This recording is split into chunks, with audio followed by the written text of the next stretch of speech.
ఈరోజు జగన్ గారికి వస్తున్న క్రేజ్ చూసి జలసీతో చంద్రబాబు నాయుడు గారు, లోకేష్ గారు, పవన్ కళ్యాణ్ గారు, హోమ్ మినిస్టర్ గారు కలిసి కుట్రపూరితంగా చేస్తున్న ప్రచారం అనేది ఈరోజు అందరికీ అర్థమైంది.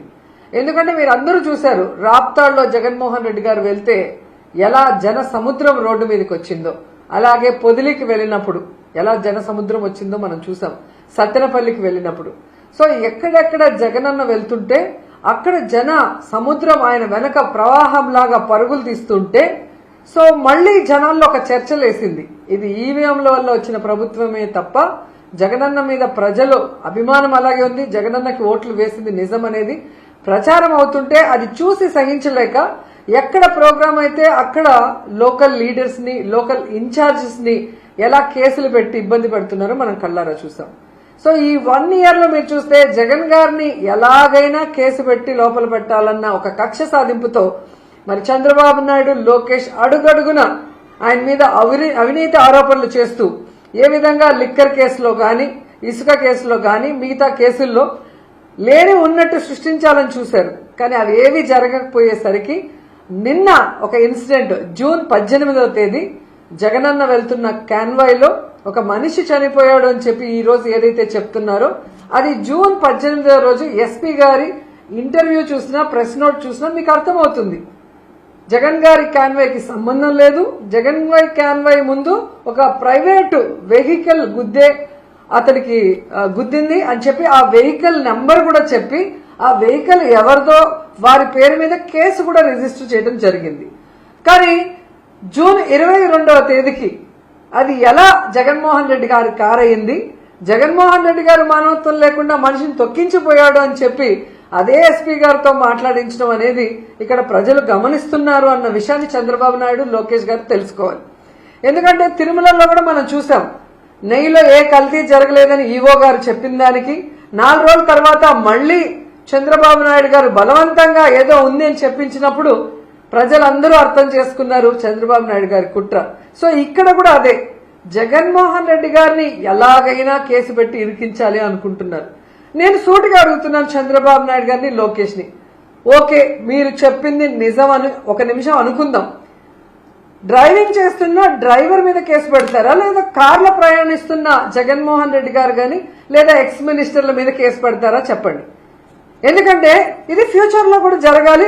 ఈ 1 year లో జరిగిన వాటిల్లో కూడా అలా కేసులు పెట్టాలి. ఎందుకంటే మన ఫ్లైట్ క్రాష్ అయింది, మీరు అందరూ చూశారు, ఎంతమంది ఉంటే అంతమంది చనిపోయారు ఫ్లైట్ లో.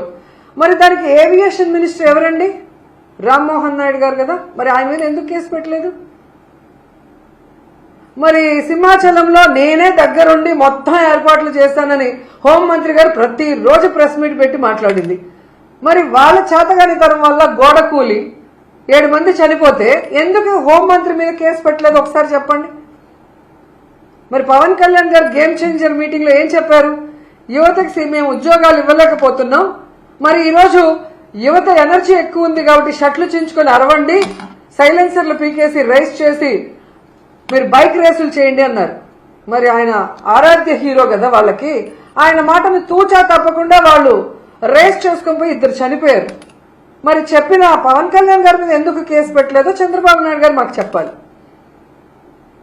సో ఇక్కడ ప్రజలు గమనిస్తున్నారు, మీరు ఎలాగైనా జగన్మోహన్ రెడ్డి గారి మీద, ఆయన మీద అభిమానంతో వచ్చే జనాల మీద, నాయకుల మీద కేసులు పెట్టి జగన్మోహన్ రెడ్డి గారి మీటింగ్ కి జనాలు రాకూడదని, జగన్మోహన్ రెడ్డి అసలు రాష్ట్రంలో తిరగకూడదని మీరు చేస్తున్న కార్యక్రమం అందరూ కూడా గమనిస్తున్నారు. ఎందుకంటే మీకే డౌట్ వచ్చింది, సంవత్సరం అవుతున్నా ఈరోజు మీరు మీటింగ్లు పెడితే ప్రజలు మీ మీటింగ్లకు రావట్లేదు. బలవంతంగా మీరు ఏ విధంగా అంగన్వాడీ వాళ్ళని, అలాగే 100 రోజులు పనికి పోయే వాళ్ళని, అలాగే సంక్షేమ హాస్టల్స్ లో ఉన్న పిల్లల్ని, ఇలా మీరు ఎవరెవరిని బెదిరించి తీసుకొస్తున్నారో అన్ని మీడియాలో చూస్తున్నారు. ఆ వచ్చిన వాళ్ళు కూడా మీ స్పీచ్ వినకుండా పారిపోతున్నారు. ఇక్కడేమో జగన్ గారి కోసం రోడ్ల మీద, పొలాల మీద ఇలా పరిగెడుతున్నారు అనగానే మీరు తట్టుకోలేక ఈ విధంగా కక్షపూరిత రాజకీయం చేస్తున్నారని అందరూ అర్థం చేసుకుంటున్నారు. మీరిచ్చిన ఆ వీడియో ఏదైతే 36 సెకండ్లు ఉందే, మరి దాని ముందుది దాని వెనకది ఎందుకు వీడియో లేదు? మా సినిమాలో, సీరియల్లో మనిషి నుంచి ఇలా గోడకెళ్ళి గోడ నుంచి మనిషికి వచ్చే షాట్స్ ఉంటాయి. చాలా అద్భుతంగా వాళ్ళు మిక్స్ అండ్ మ్యాచ్ చేస్తారు. అలాగా మీరు జగన్ గారి convoy car, black car door కింద మనిషి, మళ్ళీ అక్కడి నుంచి బ్లాక్ కారు డోర్కి వచ్చి మళ్ళీ వస్తారు.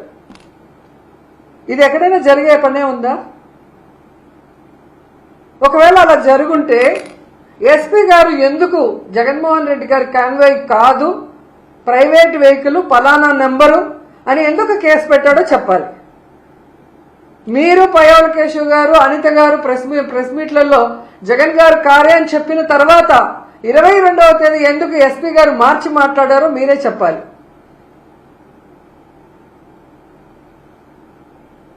ఇలా అయితే చంద్రబాబు నాయుడు గారు భవిష్యత్ రాజకీయాల్లో ఒక ఫ్లైట్ యాక్సిడెంట్ అయితే ఆ ఫ్లైట్ సంబంధించిన మినిస్టర్ని అరెస్ట్ చేయాలి. ఒక ట్రైన్ యాక్సిడెంట్ అయితే దానికి సంబంధించిన మంత్రిని అరెస్ట్ చేయాలి, లేదా దాంట్లో ఉన్న ప్యాసింజర్లు అందరి మీద అరెస్ట్ చేయాలి, మీరు చెప్పిన దాన్ని బట్టి చూస్తే. సో పక్కన ప్రయాణం చేస్తున్న వ్యక్తి మీద కేసు పెట్టడానికి ఈరోజు లేని దాన్ని సృష్టించి మరీ బురద చల్లి జగన్ గారికి మానవత్వం లేదు అంటే ఈ రాష్ట్ర ప్రజలు నమ్మే పరిస్థితి లేదు. ఎందుకంటే 5 సంవత్సరాల కాలంలో కోవిడ్ టైంలో జగన్మోహన్ రెడ్డి గారు ప్రతి కుటుంబాన్ని తన సొంత కుటుంబంగా భావించాడు కాబట్టే ఈ దేశంలో ఏ ముఖ్యమంత్రి చేయనటువంటి విధంగా ప్రతి ఇంటికి కూడా టెస్టులు చేయించి ఎవరికైనా కోవిడ్ వస్తే వాళ్ళని కోవిడ్ సెంటర్లు పెట్టి ఆ చుట్టుపక్కల ఉన్న ఇళ్లకి మెడికల్ కిట్స్ ఇచ్చి శానిటేషన్ చేయించి సీరియస్ అయిన వాళ్ళకి ఆరోగ్యశ్రీ కింద పెట్టి వాళ్ళకి ఇబ్బంది లేకుండా ఫైనాన్షియల్ సపోర్ట్ ఇవ్వటమే కాకుండా ప్రతి ఇంటికి కూడా ప్రొవిజన్స్ మళ్ళీ 1000 రూపాయలు ఇచ్చి ఎలా కాపాడుకున్నారో మనం చూసాం. అలాగే వెల్ఫేర్ స్కీమ్స్ పేద కుటుంబాలకి అండగా ఒక పెద్ద కొడుకులాగా ఎలా నిలబడ్డారో అందరూ చూశారు. కాబట్టి జగన్ గారికి మానవత్వం ఉందా లేదా అంటే ఆయన ఎంత మానవత్వం ఉన్న వ్యక్తో ఈ రాష్ట్ర ప్రజలకు తెలుసు. మానవత్వం లేని వ్యక్తులు మీరు, మీ అబ్బాయి, మీ డిప్యూటీ సీఎం గారు రాష్ట్ర ప్రజల దగ్గర మోసం చేసి ఓట్లు వేయించుకొని ఈరోజు రాష్ట్ర ప్రజల్ని, మహిళల్ని, రైతుల్ని గాలి కొదిలేసి ఈ విధంగా రెడ్ బుక్ రాజ్యాంగంతో కష్ట సాధింపు చర్యలు చేస్తూ ఈరోజు అన్ని వ్యవస్థల్ని నిర్వీర్యం చేస్తూ రాష్ట్రాన్ని సర్వనాశనం చేస్తుంది మీరు. ఇది రాష్ట్ర ప్రజలు గమనించారు కాబట్టే అందరూ కూడా మీ మీద తిరగబడుతున్నారన్న విషయం తెలుసుకోండి. ఇప్పటికైనా ఈ దొంగ కేసులు పెట్టడం, రెడ్ బుక్ రాజ్యాంగాలు పక్కన పెట్టకపోతే ఖచ్చితంగా ప్రజలు మీకు బుద్ధి చెప్తారు.